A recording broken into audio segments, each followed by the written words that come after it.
Hello বন্ধুরা, শাশুড়ি মা রান্নাঘরে তোমাদেরকে অনেক অনেক স্বাগত।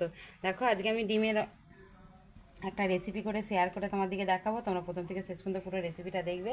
আমি করব ডিম দিয়ে এখানে একটা মশলা তৈরি করে নিয়েছি। আমার এতে পেঁয়াজ, আদা, রসুন, টমেটো সব কিছুই দেওয়া আছে। সব কিছু দিয়ে আমি মিক্সারে ঘুরিয়ে নিয়েছি। নিয়ে আমি ভিডিওটা করব, তোমাদেরকে শেয়ার করব। তোমরা প্রথম থেকে শেষ পর্যন্ত পুরো ভিডিওটা দেখবে, কমেন্টে জানাবে কেমন লাগলো। দেখো আমি প্রথমে ডিমগুলো সিদ্ধ করে নিয়েছি, এবার ছাড়িয়ে নেবো। নিয়ে কীভাবে কী রান্না করছি তোমাদেরকে শেয়ার করছি, তোমরা দেখতে থাকো। দেখো বন্ধুরা, ডিমগুলোকে আমি ভালো করে মানে একটু হাফ বয়েল করে সিদ্ধটা করেছি, খেতে আরও ভালো লাগবে। আর এখানে নিয়ে নিয়েছি একটু বেসন, একটু ভ্যানিলা, আর একটু দেখো নিয়েছি কর্নফ্লাওয়ার। এই তিনটেকে আমি একটু লবণ দিয়ে গুলে নেবো ভালো করে। দেখো বন্ধুরা, আমি বেসনে নিয়ে নিয়েছি একটু লবণ, আর নিয়েছি হলুদ গুঁড়ো, লঙ্কা গুঁড়ো দিয়ে আমি অল্প করে একটু জল দিয়ে একটু মোটা করে ব্যাটারটা গুলে নেবো। আমি ছুরির সাহায্যে কেটে নেবো। কেটে নিয়ে আমি ওতে কোট করে আমি রেসিপিটা শেয়ার করব। তোমরা দেখতে থাকো কীভাবে কী করছি। এদিকে আমি একটা কোঁড়া বসিয়ে দিয়েছি, কোঁড়াটা ভালো করে তাড়তে দিয়েছি। দিয়ে দেবো এবার সাদা তেল। দেখো ডিমগুলো প্রত্যেকটাই আমার হাফ বয়েল, কত সুন্দর দেখতে থাকো। এবার আমি তেলটা গরম হয়ে গেছে, নাবিয়ে রাখবো। তেলটা দেখো নাবিয়ে নিয়েছি, তেলটা আমার তেতে গেছে। এবার আমি ডিমগুলো এক এক করে দেখো এইভাবে এতে দিয়ে কোট করব।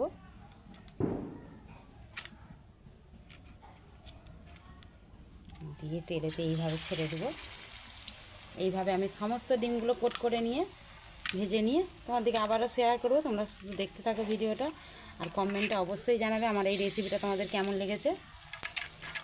ডিমের তেলকাই নর্মালভাবে খেয়ে আর এইভাবে একবার বানিয়ে খেয়ে দেখবে কত সুন্দর টেস্ট হয়। দেখো বন্ধুরা, একখানা ডিম আমার রেডি হয়ে গেছে, তোমাদেরকে দেখিয়ে দিলাম। এইভাবে আমি সমস্ত ডিমগুলো করে নেব।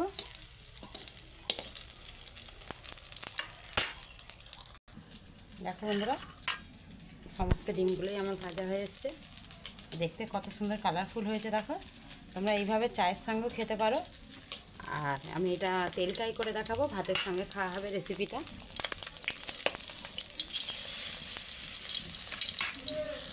এখন আরেকটু তেল আমি এতে দিয়ে দিয়েছি, দিয়ে আমি এবার মশলাটা ঢেলে দেবো। মশলাটা তো আমি বলেই দিয়েছি কী কী দিয়ে বানিয়েছি। টমেটো, পেঁয়াজ, আদা, রসুন সমস্ত একসাথে ঘুরিয়ে নিয়েছি, যাতে গ্রেভি ভাবটা খুব সুন্দর হয়। মশলাটা আমি ভালো করে কষিয়ে নিই। আমি এদিকে একটা বাটিতে নিয়ে নেবো লঙ্কার গুঁড়ো, হলুদ গুঁড়ো, জিরে গুঁড়ো, ধনে গুঁড়ো নিয়ে ভালো করে পেস্টটা বানিয়ে নেবো। দিয়ে দেবো নমক। একটা বাটিতে সমস্ত মশলা নিয়ে দেখো একটা পেস্ট বানিয়ে নিচ্ছি। নিয়ে ওই মশলার সাথে দিয়ে দেবো। দিলে আমার একসাথেই কষা হয়ে যাবে মশলাটা। মশলাটা বেশ খানিকক্ষণ হাতে সময় নিয়ে কষতে হবে। আর অবশ্যই ডিমগুলো হাফ বয়েল বানাতে হবে, তবে এই রেসিপিটা খেতে খুবই সুন্দর হবে।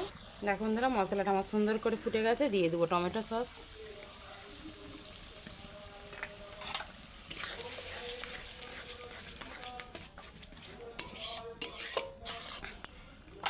দেখো এবার আমি কোট করা ডিমটা দিয়ে দেবো।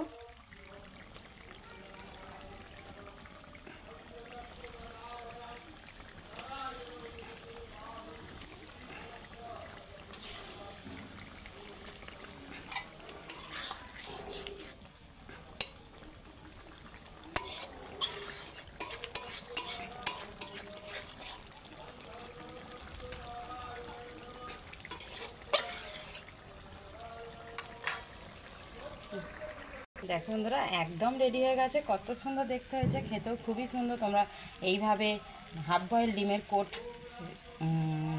কোট করা ডিমের রেসিপিটা একবার দেখবে এবং বাড়িতে ট্রাই করবে। ভালো লাগলে আমাদেরকে অবশ্যই কমেন্টে জানাবে কেমন লেগেছে। অনেক অনেক ধন্যবাদ। দেখো আমি আগে ঢেলে নিই, নিয়ে তোমাদেরকে আবার দেখাবো। দেখো বন্ধুরা, একদম আমার রেসিপিটা রেডি হয়ে গেছে। উপর দিয়ে একটুখানি সস দিয়ে সাজিয়ে দিয়েছি, দেখতে ভালো লাগবে বলে। কেমন লাগলো তোমরা অবশ্যই জানাবে। অনেক অনেক ধন্যবাদ।